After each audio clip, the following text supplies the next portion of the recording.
Hello friends, BKIT study में स्वागत है। दोस्तों, आज हम वर्ड्स ऑफ कैलकुलेशन के मोस्ट VVI ऑब्जेक्टिव क्वेश्चन बताएंगे, जो दोस्तों ये 19 से 21 का सेकेंड ईयर का है। दोस्तों, ये जो 16 से एग्ज़ाम चल रहा है दोस्तों, वह इसमें से अभी तक जितना एग्ज़ाम हुआ उसमें सब एक ऑब्जेक्टिव क्वेश्चन आया है और यह 31 तक के एग्ज़ाम में आएगा।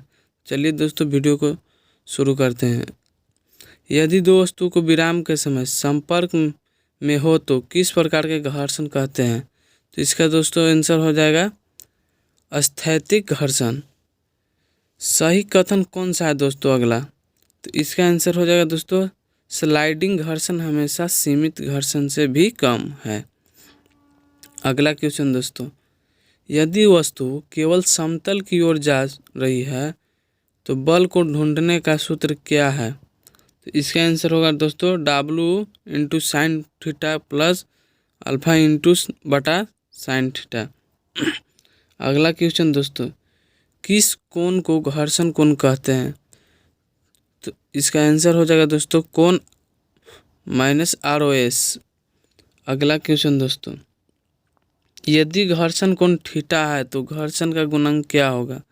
तो इसका आंसर हो जाएगा दोस्तों tan थीटा। अगला, दिए गए चित्र में अक्षर R का क्या अर्थ है? तो इसका अर्थ है दोस्तों सामान्य प्रतिक्रिया।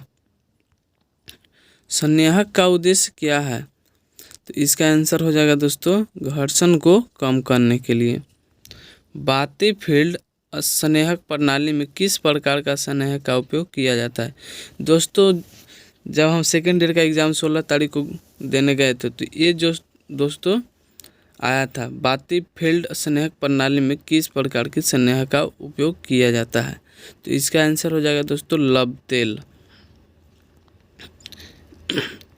और दोस्तों ये भी क्वेश्चन आया था, कौन सा संरेखक प्रणाली एक अंगूठी तेल के साथ प्रदान की जाती है के लिए भागों में आसपास लगातार लव तेल छाप?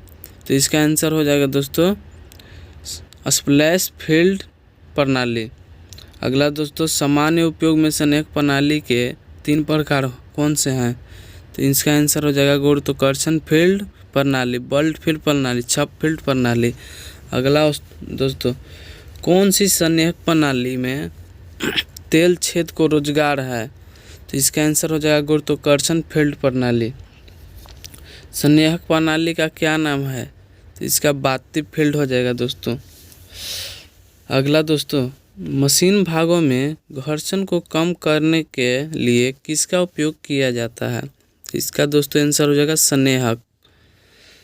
अगला दोस्तों, जो इंजन चलती भागों में संरेखक तेल का उपयोग करने का मुख्य उद्देश्य है, उसका आंसर हो जाएगा दोस्तों घर्षण को कम करने के लिए। अगला आंसर दोस्तों, सही कथन कौन सा है? तो इसका आंसर हो जाएगा दोस्तों संरेखक जंग को रोकने के लिए कार्य करता है। अगला आंसर दोस्तों, संरेखक को बनाए रखने द्वारा एक मशीन को दक्षता का कारण बनता है। इसका आंसर बढ़ती हो। अगला आंसर दोस्तों, संरेखक के लिए उपयोग किए जाने वाले उपकरण का नाम क्या है? तो इसका आंसर दोस्तों होगा T हत्या दबाव बंदूक। संरेखक के किस सिद्धांत के नियोजित किया जाता है? तो इसका आंसर हो जाएगा दोस्तों गुरुत्वाकर्षण फील्ड प्रणाली।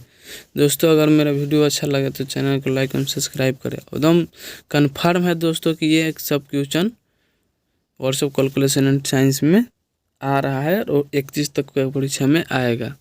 अगला दोस्तों, किस तरह के शीतलक एक संरेखक के दूर रूप में कार्य करता है? इसका आंसर हो जाएगा गर्मी दूर ले जाने के लिए।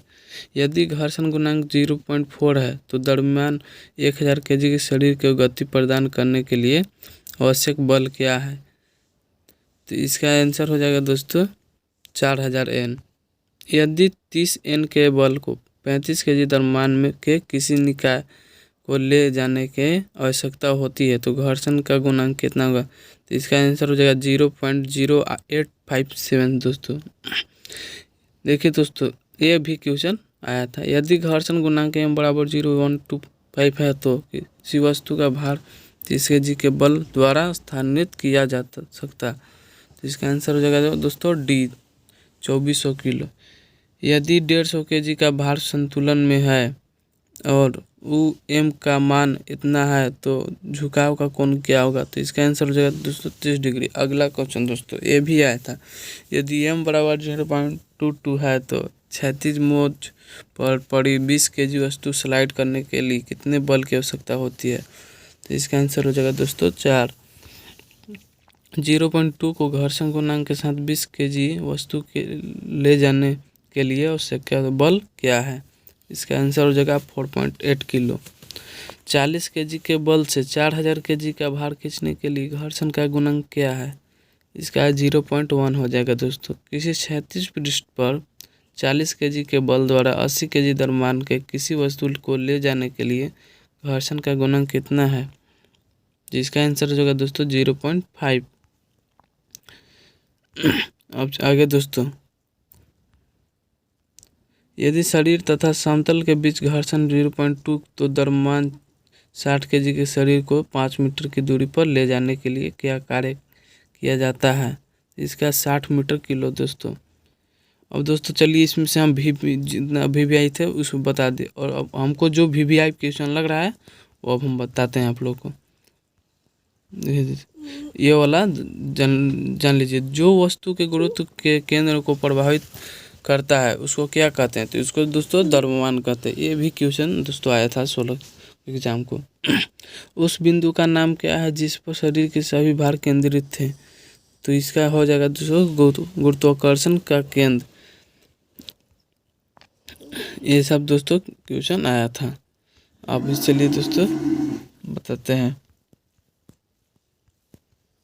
आयत के गुरुत्व का केंद्र क्या है? तो इसका आंसर हो जाएगा दोस्तों × 615। अगला दोस्तों, हाँ, ये 12 सेंटीमीटर के अर्धवृत्त का गुरुत्व का केंद्र क्या है? तो इसका आंसर हो जाएगा दोस्तों B, तो 2.5 सेंटीमीटर। या दोस्तों ये इसमें से सभी पढ़ना जरूरी है दोस्तों। वृत्त के क्षेत्रफल के लिए कौन सा सूत्र उपयुक्त है जिसका व्यास d है? तो इसका दोस्तों πd²/4 हो जाएगा। अर्धवृत्त की परिधि क्या है? तो दोस्तों इसका हो जाएगा πr + 2r। चक्र का सबसे बड़ा चाप को क्या कहा जाता है? तो इसका हो जाएगा व्यास। वृत्त की परिधि का सूत्र दोस्तों, वृत्त की परिधि का सूत्र हो जाएगा 2πr। अर्धवृत्त के क्षेत्रफल के लिए सूत्र क्या है दोस्तों? तो πr²/2। वृत्त के क्षेत्रफल के लिए सूत्र क्या है? इसका πr² हो जाएगा दोस्तों। अनियमित वृत्त का क्षेत्रफल क्या होगा? तो 1500 mm² हो जाएगा।